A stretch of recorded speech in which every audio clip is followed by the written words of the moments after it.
Ir a um museu e ficar horas apreciando um quadro ou uma escultura é hobby para muita gente, mas cenas assim fazem parte, digamos, de um presente cada vez mais remoto. É que hoje a tendência é que tudo seja bem mais interativo e futurista. E por que não dizer digital? Em Paris, na França, o Grand Palais abriu as portas para a exposição Artistas e Robôs. As imagens falam por si só.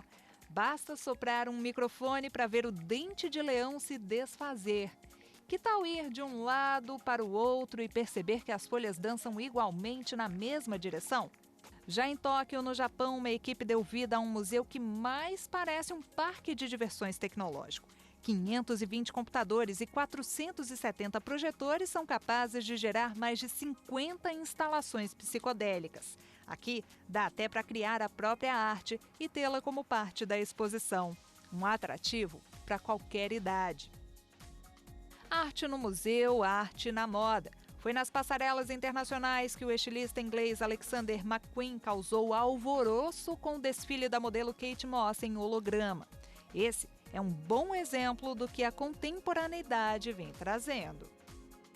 Seria o fim do que chamamos de arte analógica? Quando uma nova forma de se expressar surge, ela, na verdade, ela não elimina a outra, né? O rádio não matou o jornal, a televisão não matou o rádio, a internet não matou a televisão. A gente, na verdade, a gente aprende a conviver com todas essas formas de se informar, de se comunicar, de criar, de se expressar. Elas parecem bem diferentes, mas na verdade são complementares. A mão na massa continua sendo indispensável no processo criativo. O que é preciso é quebrar o preconceito em relação ao novo. Isso Ralph, que está há muitos anos no mercado, soube fazer. Hoje, 70% da produção artística dele é digital. Hoje é mais fácil trabalhar com digital, enquanto que o analógico é um processo um pouco mais demorado e aí tem mais uma pegada de assinatura artística mesmo, né, literalmente. Arte e tecnologia, arte nova de tecnologias, arte computacional, arte cibernética, novas mídias. Nome não falta para a arte digital, modalidade que acompanha a história dos computadores desde os anos 1950 e que mostra que a máquina proporcionou a descoberta de novas linguagens. O Repórter Justiça fala agora sobre a coqueluche do momento, a criptoarte. Esses colecionáveis digitais são produções artísticas registradas através de blockchains. Podem ser pinturas, gravuras, músicas, qualquer obra que tenha sido tokenizada. Falei difícil? Calma que a gente explica tudinho para você. A criptoarte é uma arte vendida como NFT. O Non-Fungible Token, que na tradução livre é um token não substituível ou não fungível, é um registro criptografado atribuído a algo único. O token fica registrado na blockchain, que é um banco de dados imutável e distribuído. A criptoarte resolve a posse de uma obra. As transações no mercado de arte digital podem ser feitas de acordo com um contrato que estabelece como o registro de compra é realizado. Tá vendo essa peça aí? Everydays ou Todos os Dias compilou anos de desenhos diários do designer Mike Winkelmann. Beeple, como é conhecido no mundo digital, vendeu a obra como NFT por nada mais e nada menos que 69 milhões de dólares, o equivalente a 380 milhões de reais. Foi a primeira peça completamente digital comercializada pela famosa casa de leilões Christie's, em mais de 250 anos de história. O NFT é um certificado que existe ligado ao blockchain, que é uma série, uma cadeia de informações de computador que permite a criação do que eu considero o elo perdido do mundo digital, que era a individualização de uma obra digital, que era você poder individualizar uma obra digital. Quando esse artista Beeple vende uma série de imagens por 69 milhões de dólares numa casa de leilões famosa, ele atribui a esta obra um caráter singular. Há um certificado que, embora essa obra seja reproduzida aos borbotões pelo mundo inteiro na internet, só aquela e unicamente aquela tem o certificado de ser a obra digital original. Um NFT pode ser criado assim. Você tem uma criptomoeda, vai a um site que armazena o NFT e pega um desenho, uma fotografia, um meme e transporta para esse banco. Nele, você agrega o token. Você dá um carimbo digital, eu diria que é uma tatuagem digital. Então aquela obra tem essa tatuagem digital e a partir daí ela pode ser comercializada, alienada, ela tem várias, exposta, reproduzida livremente, gratuitamente, com cobrança. Foi assim que um dos memes mais famosos da internet virou NFT. Hoje, aos 21 anos, a americana Zoe Hott conseguiu vender a foto dela pequena, olhando para uma casa em chamas com uma expressão sádica, por quase $500 mil. Só que esse exemplo não quer dizer que qualquer coisa seja arte, que qualquer um seja considerado um artista. Por ter criado a obra, eu não sei se você é uma artista, mas você certamente é uma autora, você tem direito sobre essa criação sua, porque é uma criação de uma pessoa física que criou, e então o direito protege essa criação sua, independentemente de ser uma criação física ou imaterial, independentemente de estar em suporte tangível ou intangível. E o mundo como enxerga esse novo mercado? Eu acho que tudo que é novo ou choca, né? Ou gera assim aquele, digamos assim, a rejeição inicial pelo medo de não entender, né, com absoluta propriedade, né, aquele novo movimento que está acontecendo, né? Então isso é natural. Eu acho que isso é um fator assim intrínseco ao ser humano, né? O medo do que é novo, né? Porque quando alguma coisa é excessivamente nova, ela faz a gente lidar com as nossas, assim, enfim, restrições de conhecimentos, né? E talvez até a capacidade de tangenciar aquilo. Byron é aficionado por arte e está completamente imerso no meio digital. Criou a Metaverse e agencia diversos criptoartistas. Acredita que esse novo modelo é um caminho sem volta. A partir do momento que você tem a tecnologia da blockchain, né, que é esse grande cartório virtual, digamos, né, que ela processa milhões de registros, né, e você tem a condição de criar um registro para essa obra, né, e esse registro criar as condições adequadas de fornecer um título de propriedade para uma pessoa que, porventura, adquira essa obra, né, você está criando as condições, né, para que essa obra, além de ter uma certidão de nascimento, né, uma certidão de autenticidade, ela possa gerar, né, ela possa criar condições de ter valores assim extrínsecos no mercado. Para muitos, o mercado de NFT tem se mostrado uma boa oportunidade de valorização do trabalho. Serve ainda como uma forma de democratização da arte. Mônica Rizzoli é uma das criptoartistas mais conhecidas da atualidade. Dá movimento e formas geométricas às flores. Cada vez mais a comunidade de arte digital tem se fortalecido. Então eu vejo de uma maneira muito positiva e eu acredito que a gente vai ver um crescimento no reconhecimento e na valorização desses artistas nos próximos anos. No meio artístico, o Carlos Oliveira, que você conheceu no início do programa, é chamado de Vamos. Por muito tempo, ele fez uma arte solitária, que atualmente virou febre. Eu acho que a mídia digital, por ela ser um espaço muito fértil para a imaginação, sem os limites do mundo físico, a gente acessa uma outra forma de se expressar, uma outra forma de pensar. E isso parece ser mais criativo, mas eu acho que, na verdade, é só mais um novo campo para a gente explorar e vislumbrar aí novas possibilidades. Porque, afinal de contas, o mundo físico já vem sendo trabalhado, pensado, refletido por muito mais tempo. E o mundo digital, em comparação, é muito mais jovem, né? Musicalmente conhecido como Kanok, Cauê já trabalhava no ramo de blockchain. Uniu o útil ao agradável e foi o primeiro artista a ter uma música como token. A música é meio meio para trás ainda nesse sentido, sabe? Licenças de uso de música, essa parte open source de música ainda é muito para trás. E você precisa pagar dezenas de milhares de reais para usar a música de alguém e tudo mais. Então eu pensei, pô, vamos juntar os dois, fazer algo mais aberto, algo mais democrático e revolucionário também, né? Antônio começou a ter interesse pelo mercado de NFT há 4 anos. Tudo começou com os CryptoKitties, esses gatinhos virtuais. Eu acho que as artes, quando elas fazem sentido para você, elas acabam não tendo um preço, né? Ela tem um custo, claro, mas nem sempre você olha para elas como investimento. E eu acho que o NFT ele acaba permitindo que você tenha isso na blockchain, guardado, protegido. Já o Marlos está sempre de olho nas novidades do NFT. Produz arte e é um colecionador dedicado.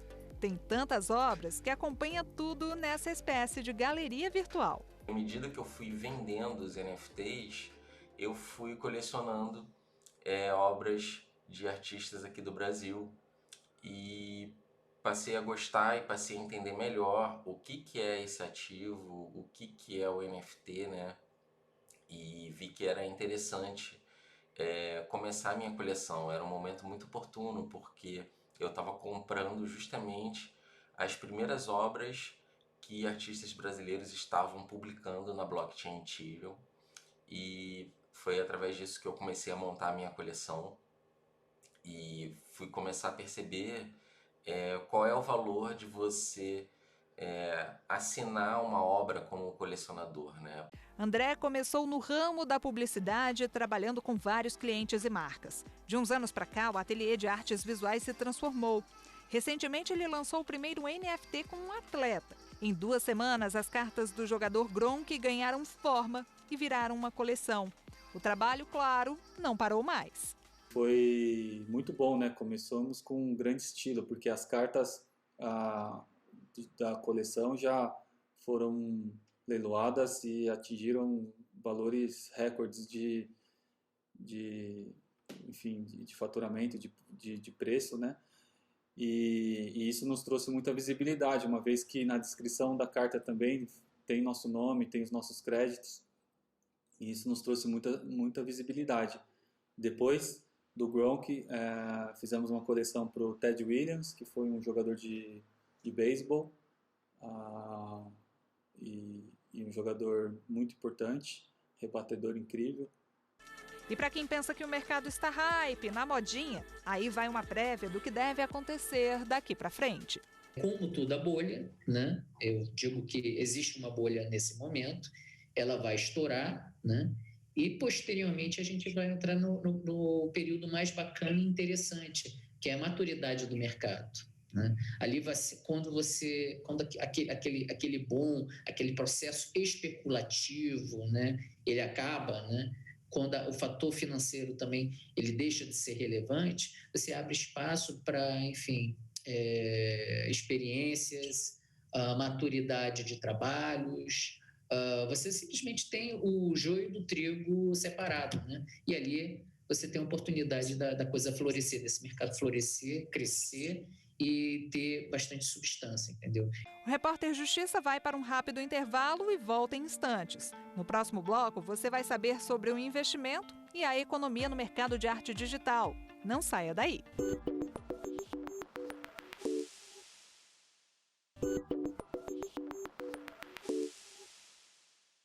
Guilherme é arquiteto, mas exerceu pouco a profissão. Preferiu embarcar no mundo da arte digital.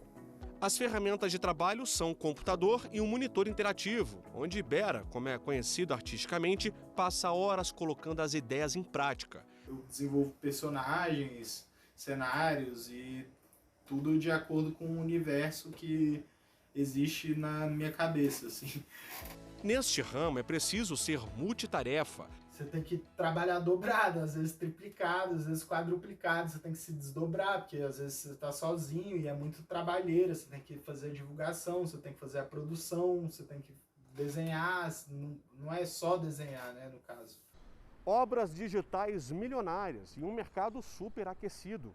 Há quem desembolse uma generosa quantia em dinheiro simplesmente porque gostou do trabalho do artista ou porque quer ter o prazer de ser o dono do produto original. O Repórter Justiça conversou com o diretor da Associação Brasileira de Criptoeconomia.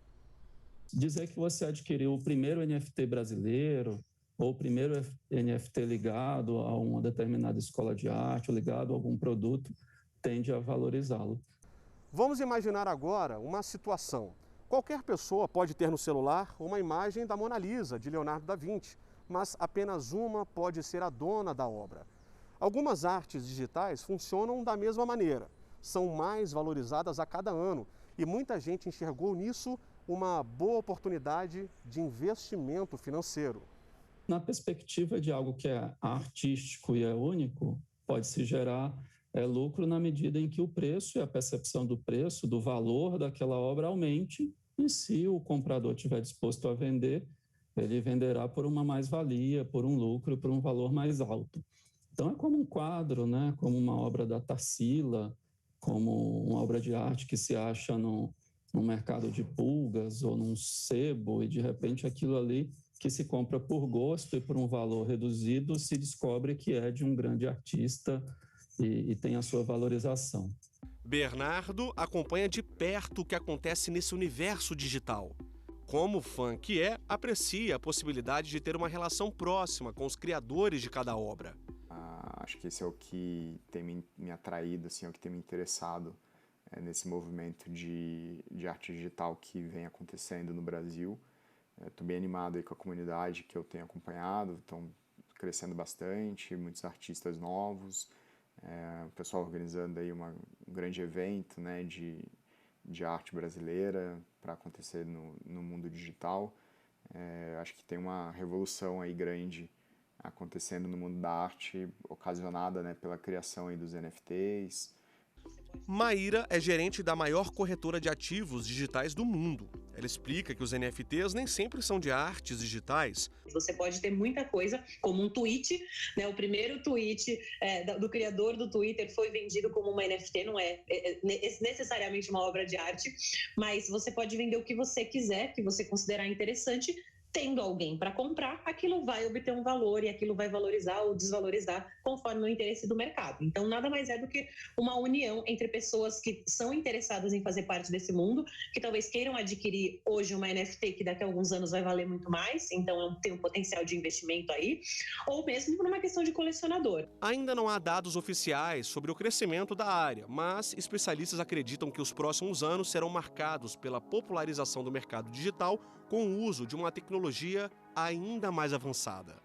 Essa tecnologia criada pelo Bitcoin lá atrás, já há mais de 10 anos, ainda é muito intangível para muita gente. Mas quando você fala em entrar numa plataforma, em um marketplace, comprar uma obra de arte digital, mesmo que você não entenda o processo da tecnologia que está por trás, você é capaz de consumir. Por isso a gente viu uma matéria de NFT aparecendo nos principais jornais do país, muito mais do que você eventualmente pode ver uma matéria falando sobre só criptomoedas.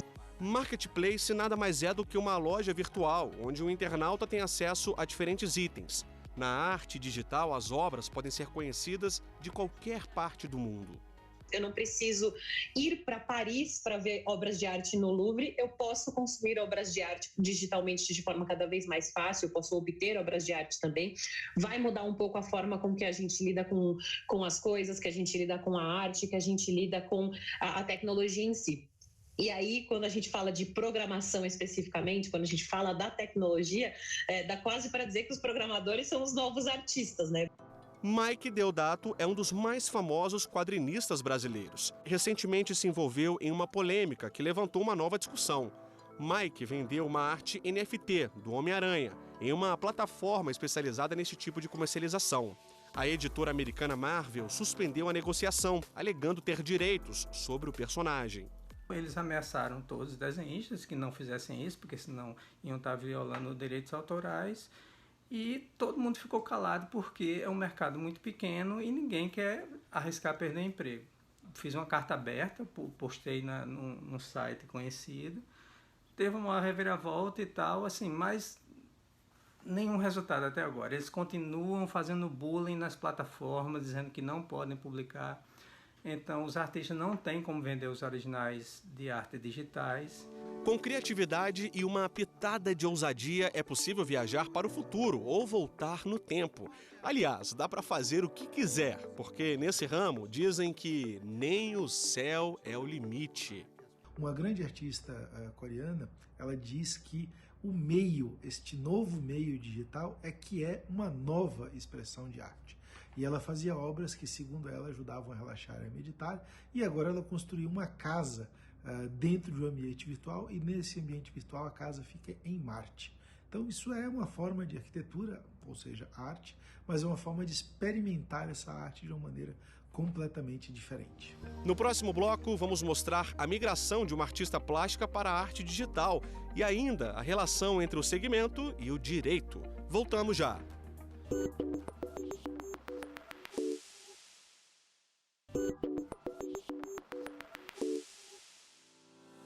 Arte e tecnologia nunca caminharam tão juntas. A pandemia do novo coronavírus impulsionou o mercado digital. Paula, por exemplo, conhecia pouco desse novo universo. Durante o isolamento, tentou se inteirar sobre tudo. A artista plástica mora no Rio de Janeiro e é representada por uma galeria em Berlim, na Alemanha, e em 4 estados brasileiros.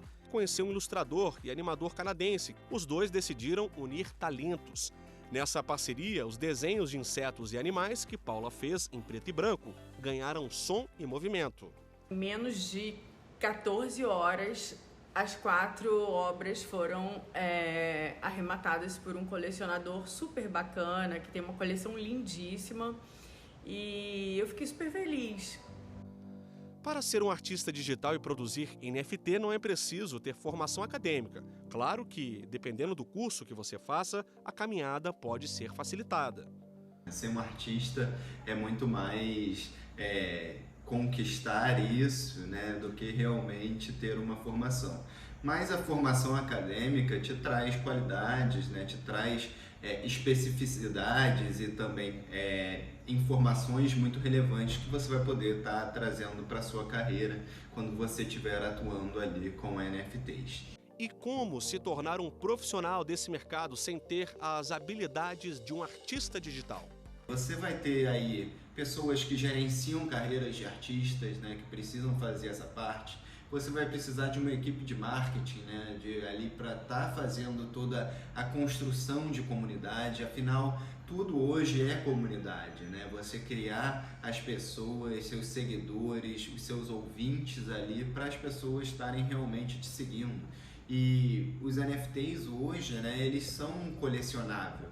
Então, dentro de colecionáveis, você precisa de todo um trabalho por trás também, de diversas pessoas dentro da sua equipe, para estar conseguindo fazer uma carreira de sucesso. Os NFTs têm atraído os olhares de investidores com perfis variados. Há quem se interesse simplesmente porque gosta da arte. Outros surfam essa onda por especulação mesmo. A tecnologia faz ainda com que muitos enxerguem um novo potencial de negócios. Por mais diferente que seja o espectro das pessoas que investem em arte digital, ela tem crescido e isso tem feito com que o preço dela aumente, né? Não somente o preço, mas como o valor também, né? Que é aquilo que é mais intrínseco à arte em si. Então o perfil é variado e a gente fica muito feliz de que as pessoas estejam olhando com o olhar digital para a arte também. Fábio é sócio de uma consultoria internacional que ajuda empresas de qualquer porte a lidar com as tecnologias, inovando e alavancando um novo modelo de negócio. O lado bom é que você está acostumado a buscar soluções diferentes, né? Isso que é criatividade de negócio, que é importante para você desenvolver, para criar um diferencial competitivo. E o blockchain permite que você crie diferenciais diferentes do que existe no mercado hoje em dia. Conhecer as tecnologias é o primeiro passo para quem quer ingressar na arte digital. E é justamente isso que Vinícius está fazendo. O estudo, portanto, ele se mostra como algo constante, para que, quando o tema apareça, quando a tecnologia apareça de fato no mercado, você, enquanto jurista, enquanto advogado, já tem uma base consolidada para prestar uma assessoria adequada. No futuro, eu vislumbro, por exemplo, e vejo cada vez com mais frequência, uma maior atuação, uma maior preferência por matérias que tratem de tecnologias dotadas de inteligência artificial. é um mercado que vem se desenvolvendo cada vez mais no Brasil e principalmente no exterior e que muito em breve vai demandar uma atuação cada vez maior por parte dos juristas brasileiros. A tecnologia avança muito rápido, o direito vem depois consertando os problemas que naturalmente novas tecnologias geram, né? Então, reguladores, juízes, pequenos profissionais da área do direito, informação, estagiários, eu acho que pessoas das mais variadas gamas devem olhar para as transformações radicais, né? Eu costumo dizer, na minha opinião, sem um viés tão forte e sem muito exagero, que é uma nova economia, né? E o que esperar para o futuro? Não tem como apagar o que ficou para trás. Inclusive, o apagar, né, é exatamente o que faz os NFTs, né, os non-fungible tokens, serem tão valiosos, porque você não tem como apagá-lo, você não tem como perdê-lo e ele não tem como ser replicado, né? Se você tem aquele token não fungível, ele é seu e não vai ser removido de onde ele está, que é a blockchain, que é a rede. Então, isso faz com que a arte ela seja eterna. Você não vai ter um quadro que vai precisar ser restaurado, por exemplo. Ele vai ficar para sempre na blockchain, imutável e irreversível. O Repórter Justiça desta semana fica por aqui. Já segue o nosso perfil no Instagram, é o TV Justiça Oficial. No YouTube, o canal é o mesmo. Se quiser entrar em contato com nossa produção, o e-mail é o repórterjustiça@stf.jus.br. Até a próxima!